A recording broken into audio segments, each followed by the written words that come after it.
ನಿನ್ನೆ ಮೊನ್ನೆ ಹುಟ್ಟಿದವರೆಲ್ಲ ಮಹಾರಾಜರ ಕೊಡುಗೆಯ ಬಗ್ಗೆ ಪ್ರಶ್ನೆ ಮಾಡ್ತಾರೆ ಅಂತಂದ್ರೆ ನಮ್ಮ ಯೋಗ್ಯತೆ ಏನು ಅನ್ನೋದನ್ನ ನಾವು ಪ್ರಶ್ನೆ ಮಾಡ್ಕೋಬೇಕಲ್ವ ಸರ್? ಒಂದು ಟೆಕ್ಸ್ಟ್ ಬುಕ್ಕಲ್ಲಿ ಸೇರಿಸಬೇಕು ಅಂತ ನಾನು ನಿಮ್ಮ ಟಿ ವಿ ಮೂಲಕ ಮನವಿ ಮಾಡ್ಕೊಳ್ತೀನಿ. ಪ್ಲೀಸ್. ಮಹಾರಾಣಿ ಲಕ್ಷ್ಮೀ ಅಮ್ಮಣ್ಣಿ ಮೈಸೂರಿನ ಮುಮ್ಮಡಿ ಕೃಷ್ಣರಾಜ ಒಡೆಯರ್ ಅವರ ದತ್ತು ತಾಯಿ. ಹೈದರಾಲಿ ಕಾಲದಲ್ಲಿ ಗೃಹಬಂಧನಕ್ಕೆ ಒಳಗಾದವರು. ಅಂದರೆ ಅವ್ರಿಗಿಂತ ಮೊದಲೇ ಒಂದು 5 ವರ್ಷ ಅವರು ಗೃಹಬಂಧನ ದಳವಾಯಿಗಳಿಂದ ಇದಾಗಿದ್ದರು. 1755ರಿಂದ 1755 1799 ಮೇ 4ರವರೆಗೆ ಗೃಹಬಂಧನದಲ್ಲಿ ಒಬ್ಬರು ಮಹಿಳೆ, ಕರ್ನಾಟಕದ ರಾಣಿ ಮಹಾರಾಣಿ ಲಕ್ಷ್ಮೀ ಅಮ್ಮಣ್ಣಿ ಎಷ್ಟು ವರ್ಷ? 44ರಿಂದ 45 ವರ್ಷಗಳ ಕಾಲ ಕಂಟಿನ್ಯೂಸ್ ಗೃಹಬಂಧನದಲ್ಲಿದ್ದರು. 4 ಮಹಾಯುದ್ಧಗಳನ್ನು ಕಂಡರು. ಯಾವಾಗ? ಫಸ್ಟ್ ಮೈಸೂರು ವಾರ್ 1767ಇಂದ ಫಸ್ಟ್ ಮೈಸೂರು ವಾರ್ ನೋಡಿದ್ರು ಅವರು. ಆವಾಗ ಹೈದರಾಲಿ ಅವ್ರನ್ನ ಮುಗಿಸ್ಬಿಡ್ಬೋದಿತ್ತು, ಅಲ್ಲಿ ಇದಾಗಲಿಲ್ಲ. ಅದಾದಮೇಲೆ second Mysore war 1780, second Mysore war Anglo Mysore war ನೋಡಿದ್ರು, ಅದಾಯಿತು. ಅದಾದಮೇಲೆ ಥರ್ಡ್ ಆಂಗ್ಲೋ ಮೈಸೂರು ವಾರ್ 1792ಇಂದ 94ವರೆಗೂ. ಅದಾದಮೇಲೆ ಫೋರ್ತ್ ಮೈಸೂರು ವಾರ್ 1799. ಈ 4 ಮಹಾಯುದ್ಧಗಳನ್ನು ಒಬ್ಬ ಮಹಿಳೆ, ಒಬ್ಬ ಮಹಾರಾಣಿಯಾಗಿದ್ದವರು ಗೃಹಬಂಧನದಲ್ಲಿ ಇದ್ಕೊಂಡು ನೋಡಿ ಬದುಕಿ ತಾಳ್ಮೆ ತಗೊಂಡು ಛಲದಿಂದ ಮತ್ತೆ ತಾನು ಒಂದು ಮಗುನ ದತ್ತು ತೊಗೊಂಡು ಆ ಮಗುಗೆ ರಾಜ್ಯವನ್ನು ಕೊಟ್ಟರು, ಕಳ್ಕೊಂಡ್ರು ರಾಜ್ಯವನ್ನು. ಇದು ನಮ್ಮ ಟೆಕ್ಸ್ಟ್ ಬುಕ್ಕಲ್ಲಿ ಬರಬೇಕು. ನೆಲ್ಸನ್ ಮಂಡೇಲಾ 25 ವರ್ಷ ಜೈಲಿನಲ್ಲಿ ಇದ್ದರು ಅಂತ ಏನು ಅಂತಾರಾಷ್ಟ್ರೀಯ ಮಟ್ಟದ ಯೂನಿವರ್ಸಿಟಿಗಳಲ್ಲಿ ಟೆಕ್ಸ್ಟ್ ಮಾಡಿದ್ದಾರೆ. ಆದರೆ ನಮ್ಮ ಭಾರತೀಯ ಮಹಿಳೆ, ಕನ್ನಡದ ಮಹಿಳೆ, ಮೈಸೂರಿನ ಮಹಾರಾಣಿ ಲಕ್ಷ್ಮೀ ಅಮ್ಮಣ್ಣಿ ಅವರು, ಅವ್ರ ಹೆಸರಿನಲ್ಲಿ ಒಂದು ಸಣ್ಣ ಒಂದು ಕಾಲೇಜ್ ಇದೆ, ಒಂದು ರಸ್ತೆ ಇದೆ ಅಷ್ಟೇನೆ. 45-46 ವರ್ಷಗಳ ಕಾಲ ಇವರಿಬ್ಬರು ಯಾರು? ಸರ್ವಾಧಿಕಾರಿಗಳು. ಯಾರು? ಹೈದರಾಲಿ ಮತ್ತು ಟಿಪ್ಪು ಸುಲ್ತಾನ್. ಅದೇ ಥರ 3 ಜನ ದಳವಾಯಿಗಳು ಸರ್ವಾಧಿಕಾರಿಗಳೇ. ಒಟ್ಟು 5 ಜನ ಸರ್ವಾಧಿಕಾರಿಗಳ ಕಾಲಘಟ್ಟದಲ್ಲಿ ಜೀವ ಭಯದಿಂದ ತತ್ತರಿಸಿ ಗೃಹಬಂಧನದಲ್ಲಿ ಇದ್ದು ಆತ್ಮಸ್ಥೈರ್ಯವನ್ನು ತಂದ್ಕೊಂಡು ಬೇರೆ ಮಹಿಳೆಯರಾಗಿದ್ದರೆ ಹಾರ್ಟ್ ಅಟ್ಯಾಕಾಗಿ ಹೋಗ್ಬಿಡೋರು. ಆದರೆ ಇವರು ಗಟ್ಟಿಗಿತ್ತಿ ಬದುಕಿದ್ದು ನನ್ನ ಛಲ, ನಾನು ಸಾಧಿಸ್ತೀನಿ, ಇವತ್ತಲ್ಲ ನಾಳೆ ನನ್ನ ಗಂಡನ ಈ ರಾಜ್ಯವನ್ನು ನಾನು ಗಳಿಸ್ಕೊಳ್ತೀನಿ, ನಾನೊಂದು ದತ್ತು ಮಗನ, ಒಂದು ಹುಡುಗನ ದತ್ತು ತೊಗೊಳ್ತೀನಿ, ನಾನು ಅವನಿಗೆ ಪಟ್ಟ ಕಟ್ತೀನಿ ಅಂತೇಳಿ ಒಬ್ಬ ಮಹಿಳೆ ತೀರ್ಮಾನ ಮಾಡಿ ಅದರಂತೆ ಯಶಸ್ಸನ್ನು ಹೊಂದಿದ್ರು. ಇದು ನಮ್ಮ ಯೂನಿವರ್ಸಿಟಿಗಳಲ್ಲಿ ಪಠ್ಯ ಆಗಬೇಕು. ಸಣ್ಣ ಮಕ್ಕಳಿಗೆ ನಾವು ಹೇಳಬೇಕು. ನಮ್ಮ ಕನ್ನಡದ ಕವಿಗಳಲ್ಲಿ ನಾನೊಂದು ಮನವಿ ಮಾಡ್ಕೊಳ್ತೀನಿ, ಸಾಹಿತಿಗಳಲ್ಲಿ ಇವ್ರ ಬಗ್ಗೆ ಮಹಾಕಾವ್ಯ ರಚನೆ ಮಾಡಿ.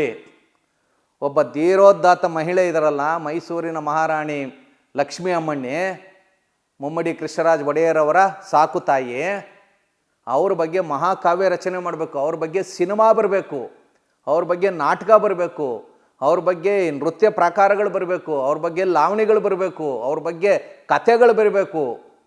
ತಾಯಂದರು ತನ್ನ ಮಕ್ಕಳಿಗೆ ಈ ಕಥೆ ಹೇಳಬೇಕು. ನೀವು ಯಾವುದಕ್ಕೂ ಧೃತಿಗೆಡಬಾರ್ದು, ತಾಳ್ಮೆಯಿಂದ ಇದ್ದರೆ ಮತ್ತೆ ಫಲ ಸಿಕ್ಕೇ ಸಿಗುತ್ತೆ. ಸ್ಕೂಲ್ನಲ್ಲಿ ಅಥವಾ ಎಕ್ಸಾಮಲ್ಲಿ ಫೇಲ್ ಆದ ಧೃತಿಗೆಡಬೇಡ, ಮತ್ತೆ ಓದು, ನಿಂಗೆ ಅದು ಯಶಸ್ಸು ಸಿಕ್ಕೇ ಸಿಗುತ್ತೆ. ನೋಡು, 5 ಜನ ಸರ್ವಾಧಿಕಾರಿಗಳ ಕೈ ಕೆಳಗಡೆ ಎಮ್ಮ ಜೀವ ಭಯದಲ್ಲಿದ್ದರು, ಆದರೆ ಗೆದ್ದು ಬಂದರು, ಗೆದ್ದು ಒಂದು ರಾಜ್ಯವನ್ನು ಮತ್ತೆ ಸ್ಥಾಪನೆ ಮಾಡಿದ್ರು, ತಾನು ದತ್ತು ತೊಗೊಂಡು ಒಬ್ಬ ಮಗನ ಪಟ್ಟ ಕಟ್ಟಿದ್ರು. ಅದಾದಮೇಲೆ 11 ವರ್ಷಗಳ ಕಾಲ ಗೈಡ್ ಮಾಡಿದ್ರು ಆಳ್ವಿಕೆ ಮಾಡೋ ಮೂಲಕ. ಅಂದರೆ ಅನ್ನೋದು ಯಾವಾಗಲೂ ವರ್ಕೌಟ್ ಆಗಿದೆ. ಇದು ಒಬ್ಬ ಮಹಿಳೆ, ಭಾರತೀಯ ಮಹಿಳೆ, ಕನ್ನಡದ ಮಹಿಳೆ, ಮೈಸೂರು ಸೀಮೆಯ ಮಹಿಳೆ ನಮ್ಮ ಕಣ್ಣೆದುರುಗಡೆನೇ ಇದೆ. ನಾವು ಎಲ್ಲಿ ಓದಿದ್ದೀವಿ? ಯಾವ ಟೆಕ್ಸ್ಟ್ ಬುಕ್ಕಲ್ಲಿ ಎಲ್ಲಿ ಬರೆದಿದ್ದಾರೆ? ಸರ್, ಇಷ್ಟೆಲ್ಲ ಹೇಳಿದ್ಮೇಲೆ ಇನ್ನೊಂದು ಪ್ರಶ್ನೆ ಕೇಳಬೇಕು ಸರ್. ಕೇಳಿದೆ. ಯತೀಂದ್ರ ಸಿದ್ದರಾಮಯ್ಯ ಅವರು ಮಗ ಒಂದು ಸ್ಟೇಟ್ಮೆಂಟನ್ನು ಕೊಟ್ಟರು. ತಮ್ಮ ಗಮನಕ್ಕೂ ಇರುತ್ತೆ ಅದು. ಬಹುಶಃ ಅರಸರು ನಮ್ಮ ತಂದೆಯಷ್ಟು ಅನುದಾನವನ್ನು, ಅಭಿವೃದ್ಧಿಯನ್ನು ಮೈಸೂರಿಗೆ ಮಾಡಿರಲಿಕ್ಕಿಲ್ಲ ಅನ್ನುವಂಥ ಮಾತನ್ನು ಹೇಳಿದ್ದು. ಅದಾದಮೇಲೆ ನಾನು ಆ ರೀತಿ ಹೇಳಿಲ್ಲ, ನನ್ನ ಹೇಳಿಕೆಯನ್ನು ತಿರುಚಿದ್ದಾರೆ ಅನ್ನುವಂಥ ಹೇಳಿಕೆಯನ್ನೂ ಕೊಟ್ಟಿದ್ದು. ಸರ್, ಹೆಂಗೆ ಇದು?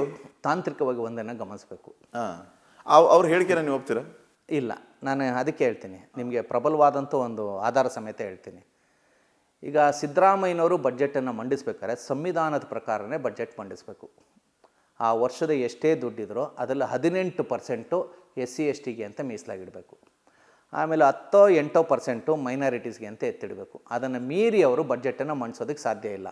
ಆದರೆ ನಾಲ್ವಡಿಯವರ ಕಾಲಘಟ್ಟದಲ್ಲಿ ಈ ರೀತಿ ಯಾವುದೇ ಕಂಡೀಷನ್ ಇರಲಿಲ್ಲ. ಅವ್ರು ಯಾವುದಕ್ಕೆ ಬೇಕಾದ್ರೂ ದುಡ್ಡು ಕೊಡ್ಬೋದಿತ್ತು. ಆದರೆ ಅವ್ರು ಯಾವುದಕ್ಕೆ ಅಂದರೆ ಅದಕ್ಕೆ ದುಡ್ಡು ಕೊಡಲಿಲ್ಲ. ಈ ರಾಜ್ಯಕ್ಕೆ ಏನೆಲ್ಲ ಒಳ್ಳೆ ಕೆಲಸ ಮಾಡಬೇಕು ಅದಕ್ಕೆ ಕೊಟ್ಟರು. ಅಂದರೆ ಬಡ್ಜೆಟ್ ಅಲೊಕೇಶನ್ ಅವ್ರಿಗೆ ಸಂಪೂರ್ಣ ಸ್ವಾತಂತ್ರ್ಯ ಇದ್ರೂ ಮಿಸ್ಯೂಸ್ ಮಾಡ್ಕೊಂಡಿಲ್ಲ. ಇವ್ರಿಗೆ ಸಂಪೂರ್ಣ ಸ್ವಾತಂತ್ರ್ಯ ಇಲ್ಲ, ಆ ಬೈಂಡಿಂಗ್ ಇದೆ, ಇಷ್ಟಕ್ಕೆ ಇಷ್ಟೇ ಕೊಡಬೇಕಂತ. ಹೀಗಾಗಿ ಬಡ್ಜೆಟಲ್ಲಿ ಮೈಸೂರಿಗೆ ಇಷ್ಟು ಕೊಡಲೇಬೇಕು ಅಂತ ಇದೆ. ಅದನ್ನು ಕೊಟ್ಟಿದ್ದಾರೆ, ಅದ್ರಲ್ಲಿ ವಿಶೇಷ ಏನು ಕಾಣಲ್ಲ. ಆಮೇಲೆ ಇವ್ರನ್ನ ತೊಗೊಂಡೋಗ್ಬಿಟ್ಟು ನಾಲ್ವಡಿಯವ್ರಿಗೆ ಹೋಲಿಕೆ ಮಾಡೋದು ಶುದ್ಧ ಅಪರಾಧ. ನಮ್ಮಂಥವ್ರು ಮಾಡಿದ್ರೆ ಎಲ್ಲೋ ಒಂದು ಕಡೆ ಒಪ್ಕೋಬೋದು, ಮಗನಾಗಿ ಆ ಕೆಲಸವನ್ನು ಮಾಡಬಾರ್ದು. ದೊಡ್ಡ ತಪ್ಪನ್ನು ಡಾಕ್ಟರ್ ಯತೀಂದ್ರ ಸಿದ್ದರಾಮಯ್ಯ, ಯಾಕೆಂದ್ರೆ ಅವರು ಕೂಡ SLCಯಲ್ಲಿ ರ್ಯಾಂಕ್ ಬಂದಂಥ ವಿದ್ಯಾರ್ಥಿ, ಭಾಳ ಬುದ್ಧಿವಂತ, ಅದು ಯಾತಿಗೆ ಆ ಮಾತು ಹೇಳಿದ್ರೋ ಗೊತ್ತಿಲ್ಲ. ಆಮೇಲೆ ಅವರು ಕೂಡ ಅದನ್ನು ತಿದ್ದುಕೊಂಡ್ರು. ಯಾವುದೇ ಕಾರಣಕ್ಕೂ ನಾಲ್ವಡಿ ಕೃಷ್ಣರಾಜ ಒಡೆಯರ್ ಜೊತೆ ಇನ್ನೊಬ್ಬರನ್ನ ಹೋಲಿಕೆ ಮಾಡೋದಕ್ಕೆ ಸಾಧ್ಯವೇ ಇಲ್ಲ, ಮಾಡೋದಕ್ಕೂ ಆಗಲ್ಲ. ಆಮೇಲೆ ಇತ್ತೀಚೆಗೆ ಅದು ಮನೆ ಆಸ್ತಿನ ತ್ಯಾಗ ಮಾಡಿದ್ದಾರೆ ಸರ್ ಜನರಿಗೆ. ಆಸ್ತಿ ಅಲ್ಲ, ಇವ್ರು ಏನ್ ಮಾಡ್ತಾರೆ ಸರ್ ಇವರು ಬಹುಶಃ ಒಂದು, ನಾನು ಯತೀಂದ್ರ ಸಿದ್ದರಾಮಯ್ಯಲ್ಲವರು ಒಂದು ಮನವಿ ಮಾಡ್ಕೊಳ್ತೀನಿ. ಈಗಲೂ ಅಷ್ಟೇ ಮೈಸೂರು ಅರಮನೆಯಲ್ಲಿ ನಾಲ್ವಡಿ ಕೃಷ್ಣರಾಜ ಒಡೆಯರ್ ಮಲಿತಿದ್ದಂಥ ಕೋಣೆಗೆ ಬೀಗ ಹಾಕಿದ್ದಾರೆ. ದಯವಿಟ್ಟು ಅದನ್ನು ನೋಡಿ.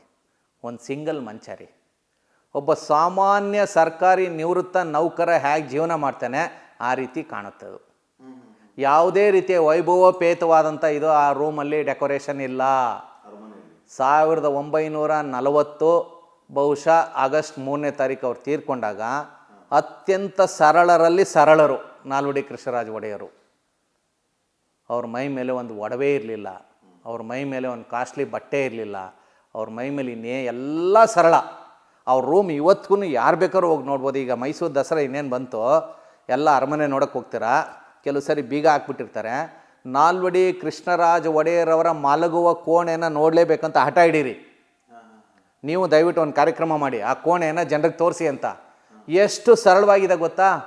ಸಿಂಗಲ್ ಮಂಚ, ಸರಳವಾದಂಥ ಮಂಚ. ಆ ರೀತಿ ಜೀವನ ಏನಕ್ಕೆ ಮಾಡಿದ್ರು ಅಂದರೆ ಈ ಜನರಿಗೆ ಒಳ್ಳೇದಾಗಲಿ ಅನ್ನೋ ಕಾರಣಕ್ಕೋಸ್ಕರ ಎಲ್ಲವನ್ನ ತ್ಯಾಗ ಮಾಡಿದ್ರು. ಅವರಲ್ಲಿ ಇನ್ನೊಂದು ನೆನಪಾಗ್ಬಿಡುತ್ತೆ ಸರ್, ಹೇಳ್ತೀನಿ. ಈಗ ನೀವು ಅಂತ ಮಹಾರಾಜರು ಒಂದು ಸಿಂಪಲ್ ಆಗಿ ಒಂದು ಕೋಣೆಯಲ್ಲಿ ಮಲಗ್ತಾ ಇದ್ರು, ಬಹಳ ಸಾಮಾನ್ಯವಾಗಿ ಜೀವನ ನಡೆಸ್ತಾ ಇದ್ರು ಅಂತ.